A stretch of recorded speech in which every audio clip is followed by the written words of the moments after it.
Meaning of gradiometer. Gradiometer. Gradiometer.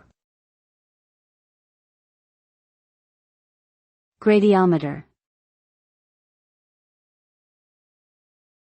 Gradiometer.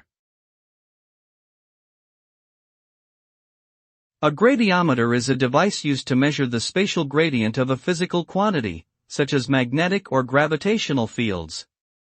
The gradient is the rate of change in the field intensity with respect to distance. Gradiometers are commonly used in scientific research, geophysics, and medical imaging, such as in magnetoencephalography, to detect and locate sources of these fields. The device typically consists of 2 or more sensors placed in close proximity, allowing them to measure the gradient and cancel out any background noise.